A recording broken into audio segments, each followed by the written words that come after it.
With one decently successful movie under her belt, Madonna decided it was time to take a leading role, and one where she wasn't basically just playing herself. Her first star vehicle was a film noirish action adventure set in 1930s China called Shanghai Surprise. The surprise was that it sucked. A lot. Everybody comes to Hollywood. They wanna make it in the neighborhood. Shanghai Surprise was the Джильи of 1986, a star vehicle for a ludicrously overexposed celebrity couple that the public rejected en masse. The couple in this case was Madonna and her then-husband Sean Penn, who was in the middle of the violent psychopath phase of his life, and it would earn Madonna the first of many, many Razzies. It is Exhibit A in the theory that no one actually wants to see real-life couples on screen. Ahem. Well, anyway, I'm not going to call it one of the worst movies I've ever seen, but yeah, it's a real turd. The very idea of casting Madonna as the lead in an action adventure seems outright ludicrous in hindsight, but of course we didn't know this at the time. The plot of the movie is one of those Maltese Falcon, everybody trying to find the Macguffin dealies. All you have to do is to make a few inquiries for us. Yeah, why me? You speak Chinese with such flair. Madonna hires lovable rogue fortune seeker Sean Penn to help her find Faraday's Flowers, which is this big old shipment of smuggled opium that got misplaced when the Japs tried to invade a year earlier. Faraday, played by Belloc from Raiders, was trying to sneak it past the authorities in the chaos, but he got caught. Well, you see, there is nothing you possess which I cannot take away. How do you like it, jerk? Faraday gets gunned down trying to make his escape, but not before this happened when they try to search his belt. Run, fight! This, we find out later, is the Shanghai Surprise of the title. It's not a major plot point, so it's kind of stupid to name the movie after it, but apparently these babies are selling like hotcakes. Very hot item. Joko call it Shanghai Surprise. Yeah, everybody walking around with booby traps in their belts. Seems like a good way to become a suicide bomber by accident, but hey, what do I know? Anyway, that's what Madonna wants Sean to help her find. You're looking for Faraday's Flowers. Heard of them? I've also heard of El Dorado and the Lost Dutchman Mine. They don't exist either. You're crazy, you know that? Yeah, all that happened a year ago, and it's already a mythical lost treasure, sure. The first problem is both Sean and Madonna are horribly miscast. Can we be of any assistance? Yeah, you got a torpedo handy? Sean plays this two-fisted, hard-drinking adventurer type, and it doesn't really remind me of Harrison Ford so much. It does remind me he drunkenly used his two fists on Madonna back in the 80s, making this a little hard to watch in hindsight, but you know, hey, whatever.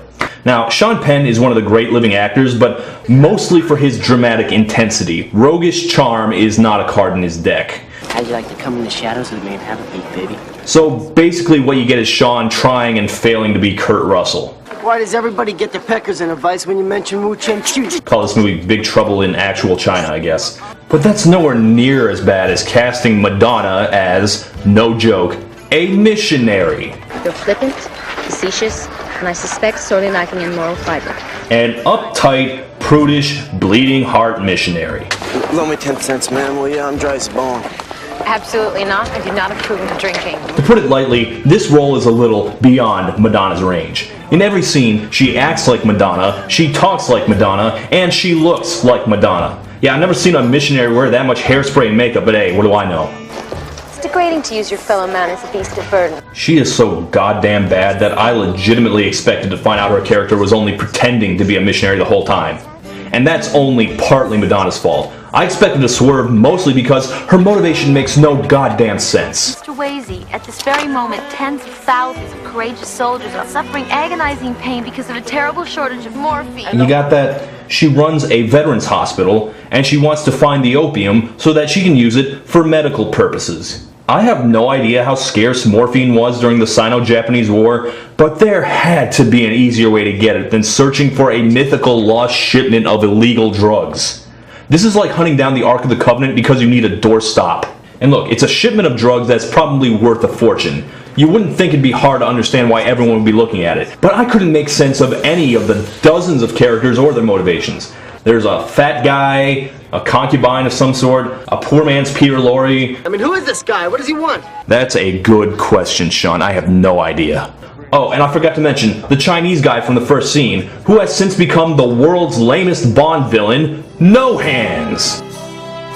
No Hands. He's the man who's got giant, stupid porcelain prosthetic hands that look hysterical in every scene. You could at least put some gloves on those things, Jesus. He never uses them to give anyone a nice hard porcelain pimp slap like I expect him to, but he does this.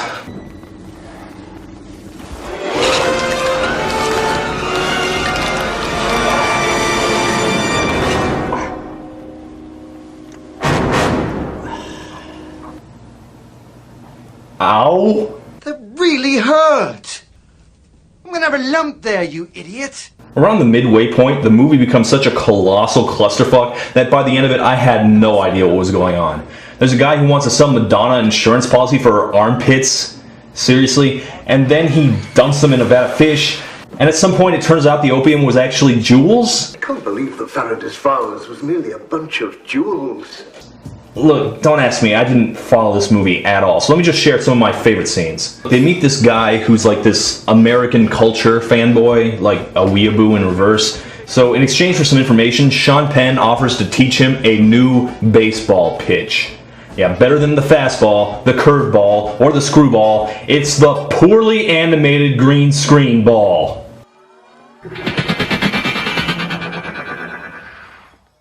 You must teach me your American ways of bad special effects. Or here's this one. Sean Penn wants to bail on the whole stupid operation, so Madonna cleverly finds a way to obligate him to stay. No, you're not thinking.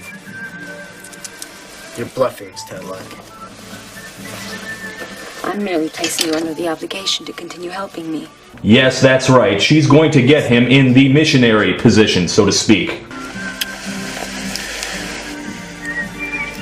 I'm obligated. Oh, to count the ways this does not make sense. Okay, first off, how do you manage to take the sex goddess of my lifetime, give her a love scene with the actual man she loves, and have it be that unhot? That was the most clinically detached striptease I've ever seen. She is still a Christian missionary in the 30s, right? Where the hell did this streak of wanton trollopness come from? I mean, she's not even reluctant about it. She's just like, well, time to take my clothes off. To be fair, they do hint she's got some kind of bad girl past, but it's not like she was faking the uptightness, and she never really defrosts towards him or anything. And for another thing, how is him getting laid gonna make him feel obligated? Maybe she really is new to this sex thing, because as ancient Chinese proverbs say, why buy cow when milk free? Oh, and look how guilt-ridden she is afterwards. I just blackmailed you shamelessly. Okay, one, no you didn't. If that was blackmail, please, extort me for all I'm worth. Two, where the hell is all this regret coming from? It's not like she recklessly jumped into bed with him in a moment of desperation. Or maybe she did, I can't tell because Madonna is such a bad actress. Three, what did you need this guy for again? He's got no noteworthy skills, no inside information, all he's done is drink, scream, and smell bad. I will say this, for as bad as this movie is, it's actually a lot less racist than I feared it'd be. I mean, there are a few questionable characters, some lines of dialogue. Your twin pagodas, maybe. Definitely not. Surely you wish to protect your haven of celestial bliss. Oh, and there's bad stereotypical Chinese music everywhere. A lot of it comes from the film's producer and former Beatle George Harrison. George, of course, was famously into Eastern culture, but apparently not that far to the east, because some of the lines in this. I'm straight to die from the walk into the fire. I like to trust you, but I've broken my nature. Yeah, pretty much all the music is like that. They're so shameless, they even include a snippet of Chopsticks.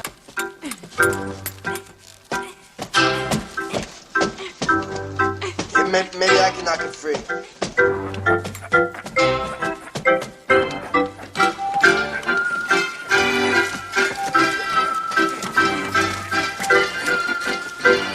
To be clear here, you are not watching an episode of Fraggle Rock. This is an actual A-list theatrical movie. Why should my jewels be used to buy the opium drug instead of guns? Guns cause pain. Opium eases pain. Opium has caused nothing but good in the world! Anyway, it climaxes with all the characters in one spot trying to get the opium. Or the jewels. The launch codes. I don't know, whatever the MacGuffin is right now. You open it. Oh, and of course No Hands is smart because he's not going to fall for the old Shanghai surprise trick again. Except he is. Come on!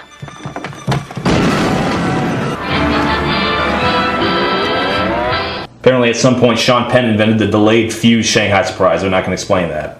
And Madonna's boss was Belloc the entire time, and the jewels were fake, but the opium was real. Look, I don't know, the whole thing is a mess. But yeah, they live happily ever after. Or at least they will until Sean loses his goddamn mind. So yeah, that was Shanghai Surprise, and it was terrible. Sean Penn refuses to talk about it to this day, and hasn't tried to make a fun movie ever since. Madonna, meanwhile, learned nothing from the experience and kept trying to act, and we'll get to more of that shortly. But before we go forward, we're going to have to go backwards here. Now, you've seen how bad she is with Hollywood talent and budget behind her. Just imagine how bad the movies were before she had that.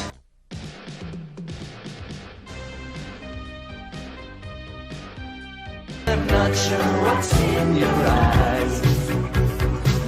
Shanghai.